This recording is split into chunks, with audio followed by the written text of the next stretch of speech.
Now, it is a project that was conceived 40 years ago. Now it is finally set to commence. The 13.2-kilometer long Mombasa Gate Bridge. Construction will begin after the Kenyan government inked a deal with the Japan International Cooperation Agency. The project was to kick off back in 2021, but faced several setbacks.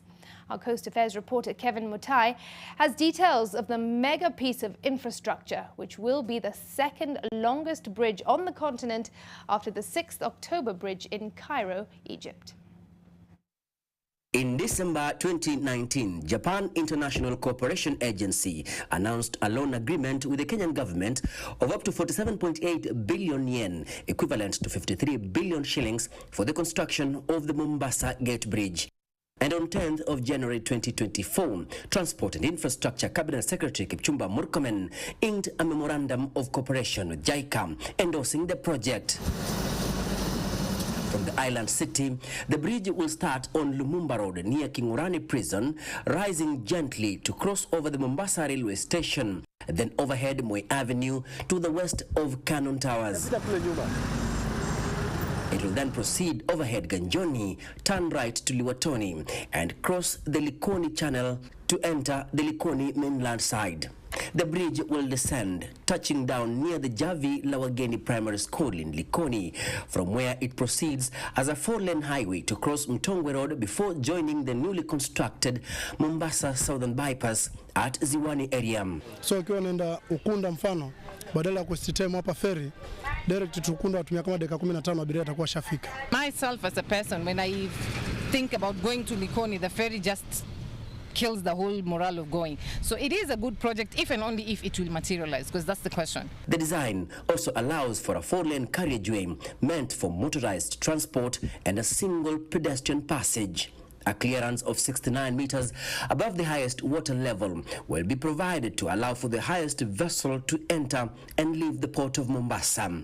The main bridge will be 1.3 kilometers, while both the island and Likoni viaducts will be 1.4 kilometers and 650 meters respectively. So naomba kwamba wazingatie tu ile mambo yao ambayo walituahidi wakati ya kampeni kwamba wakitujengea barabara kama hiyo wasitutoze ushuru wote. The multi-billion shillings project will lead to the displacement of more than 3,200 people and affect transport infrastructure, for instance, Moi Avenue, Machakos Road, Lumumba Road, Mnazi Moja Street, as well as the new and old Mtongwe roads in Likoni.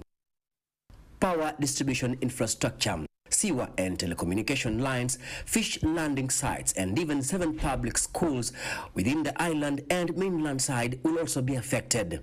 3 public cemeteries will also be impacted. We've gone through this process for the longest, I think over 10 years. They've come, they evaluated, they disappear. They came again, I think, in 2022. We were called at the DC's office. They took our numbers, details, everything. They disappeared.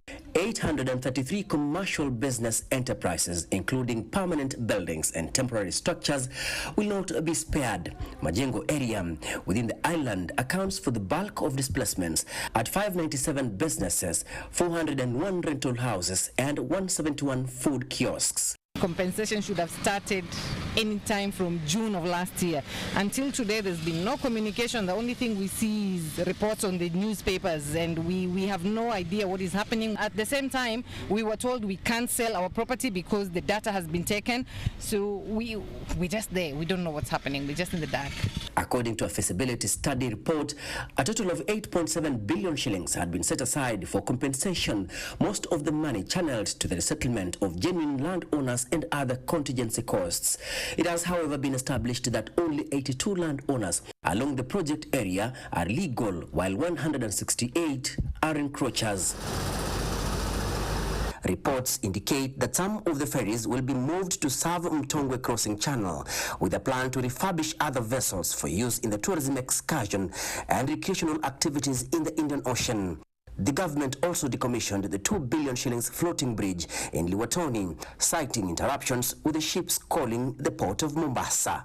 In total, the Mombasa Gate Bridge project will be 13.2 kilometers long, inclusive of the approach roads. The bridge was first conceived in 1984 as the Likoni crossing plan, but has taken 40 years to actualize. Mombasa Gate Bridge will facilitate efficient transportation at the ferry crossing channel in Likoni, rendering congestion a thing of the past. But combined with the Dongokundu bypass, it will not only be a game changer in the coast, but the entire East African region.